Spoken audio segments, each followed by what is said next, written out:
In this video, we're going to look at how to use the vertical lookup function. It's called vertical because our data is in vertical columns.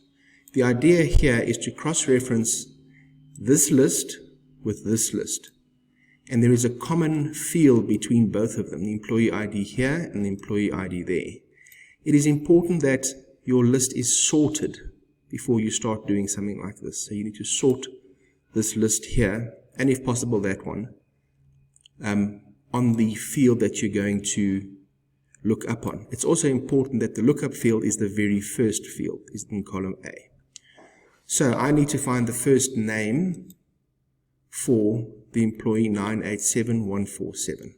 So to do that, I'm going to look up this ID in this list, and I'm going to find the name, and the name Orion here is the one we're looking for. So let's use Vlookup to do this. So I'm going to click on first name here. I want the answer to be here. I'm going to go to my data tab, my formulas tab, and insert a function. Okay, it's the Vlookup function. There it is.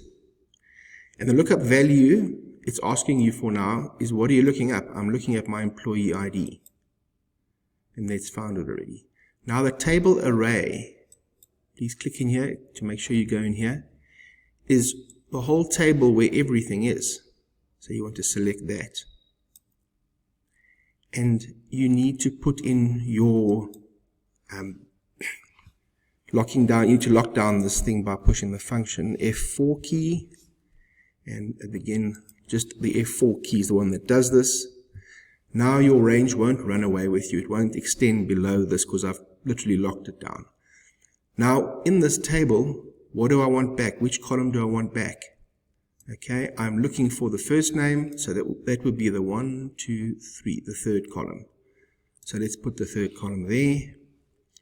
Okay, and then we're going to say OK. And there we have found it. And I can drag this down. And I can do this because I have locked my formula down with my dollar signs. For the last name, again, let's go and put in the function, insert function. I'm going to use my Vlookup function. What am I looking for? I'm looking for my employee ID. Please explicitly click in this table array. Then I'm going to select all the information. Again, don't forget to put your dollar signs in to lock the range.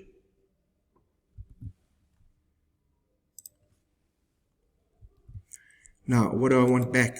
I want the last name back. That would be the first, second, third, fourth column. Fourth column.